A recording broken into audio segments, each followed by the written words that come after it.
Bismillahirrahmanirrahim. Assalamualaikum warahmatullahi wabarakatuh.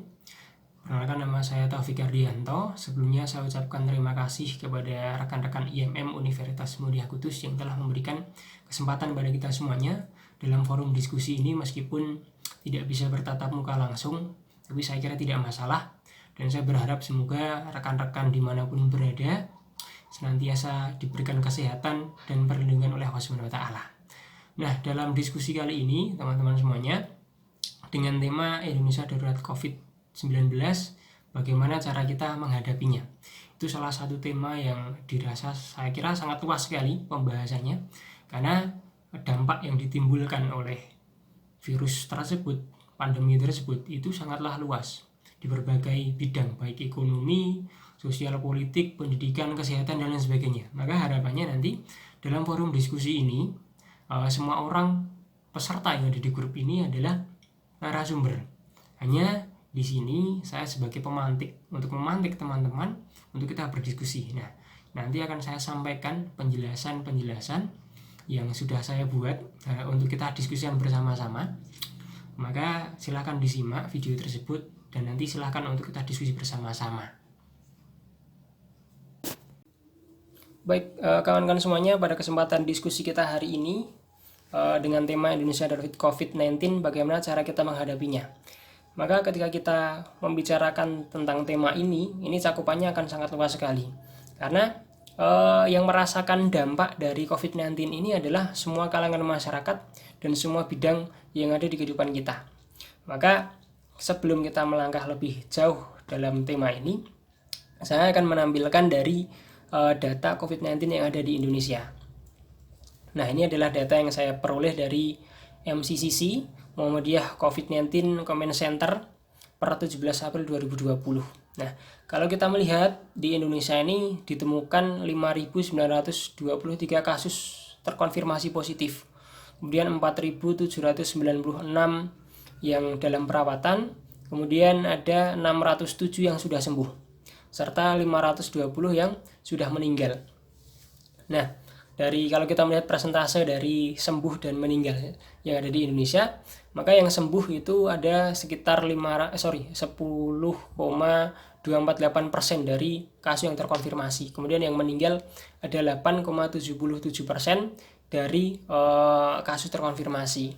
Dan kalau kita melihat dari data global seluruh dunia, sudah ditemukan kasus 2.167.955 yang terkonfirmasi positif. Kemudian 550.987 yang sembuh dan 146.055 yang meninggal. Dan kalau kita melihat data dari grafik yang saya tampilkan ini, di Indonesia sendiri penyebaran COVID-19 itu dimulai ditemukan pertama kali tanggal 2 Maret 2020. Dan itu adalah 2 orang yang positif. Kemudian sampai hari ini 1 bulan lebih, 17 April 2020 itu sudah mencapai 5.000, bahkan hampir 6.000 kasus yang ditemukan. Dan kalau kita melihat grafik ini per tanggal 15 Maret, 20 Maret dan sampai 17 April, grafik ini mengalami peningkatan yang sangat pesat. Itu artinya penyebaran dari COVID-19 ini sangatlah cepat sekali. Dan kalau kita melihat dari data di seluruh wilayah provinsi di Indonesia, penyebaran COVID-19 ini kita lihat sudah hampir seluruh provinsi di Indonesia. Dan kalau kita lihat di sini, kasus yang ditemukan konfirmasi positif terbanyak itu ada di DKI Jakarta dengan total 2.823. Kemudian diikuti Jawa Barat, Jawa Timur, Jawa Tengah, Banten, dan lain sebagainya. Maka penyebaran ini 1 bulan lebih, belum ada 2 bulan, tapi penyebaran sudah mencapai seluruh wilayah di Indonesia. Maka ini yang perlu kita garis bawahi. Ada apa sebenarnya penyebaran bisa secepat itu, seperti apa? Ada apa di sana? Nah, ini yang akan kita diskusikan juga nanti, kawan-kawan.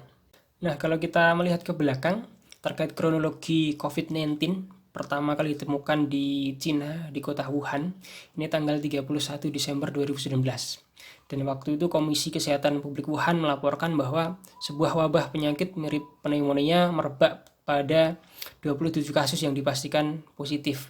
Kemudian pemerintah Wuhan kala itu kemudian mengungkapkan bahwa gejala awal virus ini sudah muncul sejak awal Desember, terutama di sekitar pasar makanan laut Huanan, Wuhan.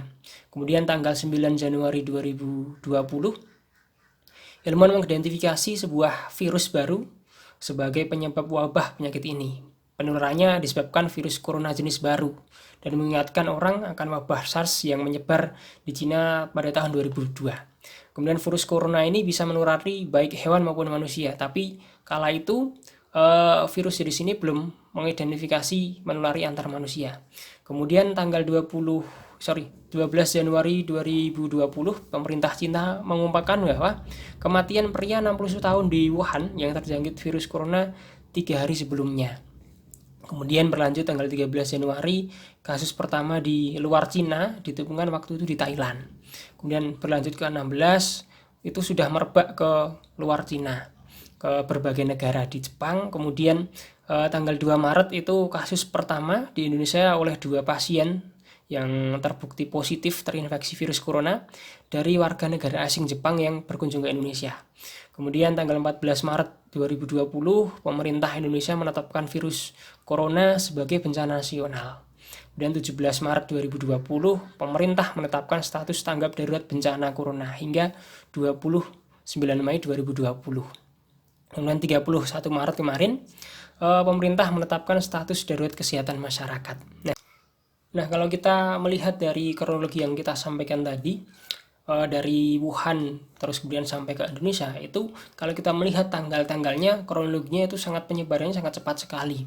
Bahkan di Indonesia sendiri, awal mula 2 Maret, kemudian sampai hari ini 17 April, itu bahkan sampai 5.900-an. Dan itu penyebarannya sangat pesat, dan itu sudah mencakup dari berbagai provinsi yang ada. Dan memang sebelum kita membahas tentang menanggapi tentang bagaimana darurat COVID ini, maka kita ada satu hal konsep dasar yang harus kita pahami tentang virus corona ini. Karena kalau kita tidak memahami konsep dasar ini, maka nanti akan timbul suatu informasi-informasi yang memang akan membuat resah masyarakat. Seperti yang kita ketahui beberapa waktu yang lalu, banyak sekali di media sosial, kemudian di berita-berita bahwa ada penolakan jenazah. Nah, itu adalah salah satu bentuk kekhawatiran dari masyarakat. Karena bisa jadi masyarakat yang ada di Indonesia hari ini, meskipun sudah ada edukasi dari pemerintah, kemudian dari berbagai komunitas, dari organisasi dan sebagainya, tapi ada beberapa masyarakat yang mungkin tidak paham tentang konsep dasar dari virus tersebut. Nah, ini adalah salah satu leaflet edukasi yang dibuat oleh Muhammadiyah COVID Command Center tentang virus corona. Yang perlu kita pahami di sini adalah bagaimana penyebarannya dan menular lewat apa. Nah, corona ini kan menyebar lewat salah satunya kontak langsung dengan penderita, lewat percikan cairan pernafasan atau permukaan benda yang terkontaminasi.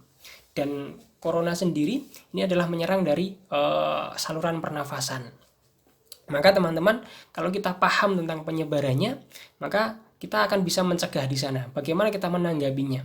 Kemudian kalau kita salah satu cara untuk mencegah virus corona ini adalah tutup mulut dan hidung dengan tisu atau siku saat batuk atau bersin. Nah, yang sering kali kita lakukan di sini adalah batuk kita menggunakan telapak tangan.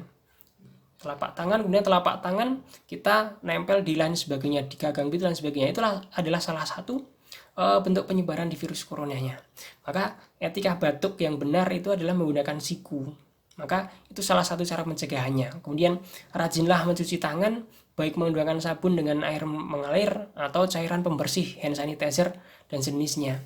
Kemudian yang dilakukan oleh pemerintah adalah menjaga jarak setidaknya 1 meter dari orang yang batuk atau bersin. Nah, ini adalah konsep dasar yang harus kita pahami untuk kita edukasikan kepada masyarakat agar nantinya tidak terjadi, tidak timbul kekhawatiran yang berlebih kepada masyarakat dengan informasi-informasi yang tidak valid dan akhirnya akan membuat stigma negatif yang membuat masyarakat akan semakin panik dan membuat penyebaran virus corona akan semakin cepat. Dan seperti yang sudah kita lihat di beberapa media massa beberapa waktu lalu, telah terjadi beberapa penolakan jenazah COVID-19 di beberapa tempat, salah satunya di Banyumas, kemudian di Ungaran. Nah, itu sangat disayangkan sekali ketika banyak di antara korban yang meninggal tapi ditolak oleh masyarakat, dan bisa jadi masyarakat yang menolak dari jenazah dimakamkan di pemakaman di sana itu adalah karena masyarakat tidak paham tentang konsep dasar virus corona ini, tentang bagaimana penyebarannya. Tapi saya kira ketika jenazah COVID-19 sudah dilakukan secara protokol, secara prosedural, saya kira itu insya Allah akan aman. Hanya edukasi kepada masyarakat ini yang memang perlu kita tekankan kembali. Dan berkaitan dengan kasus yang terjadi di berbagai daerah terkait penolakan jenazah COVID-19 ini, saya kira mungkin bisa jadi masyarakat yang menolak ini adalah masyarakat yang memiliki rasa khawatir yang berlebih, namun tidak memiliki pemahaman tentang konsep dasar dari penularan dari COVID-19 ini. Maka sangat penting bagi kita memahami tentang konsep dasar ini terkait penularannya, sehingga kita bisa mencegah terkait virus COVID ini. Maka teman-teman, rasa khawatir ini saya kira memang dimiliki oleh setiap orang, karena itu ada hal yang wajar. Hanya terkait pengekspresian ini yang kadang kita salah dalam mengambil langkah. Ya, salah satunya adalah penolakan itu. Itulah bagi saya adalah suatu langkah yang salah dalam pengekspresian dari kekhawatiran itu. Dan memang harapannya semoga ke depan tidak terjadi kasus penolakan tersebut, karena memang sudah saatnya hari ini kita masyarakat Indonesia dimanapun berada dan apapun profesinya, hari ini sudah saatnya kita bergotong royong untuk bagaimana kita melawan COVID-19 ini. Bukan hanya pemerintah saja yang untuk berperan melawan COVID-19, tapi sudah saatnya kita semuanya kita lawan bersama-sama. Cara dengan apa? Ya salah satunya adalah kita memahami tentang konsep dasar, kita mengedukasi kepada masyarakat dan lain sebagainya. Dan begini kawan-kawan, berkaitan dengan rasa khawatir dan rasa cemas, saya membaca salah satu kutipan dari guru besar Fakultas Psikologi Universitas Gadjah Mada, Profesor Dr. Kuncoro. Beliau mengatakan bahwa rasa khawatir dan rasa cemas ini memiliki peran yang sangat penting dalam pengambilan keputusan dan tindakan seseorang.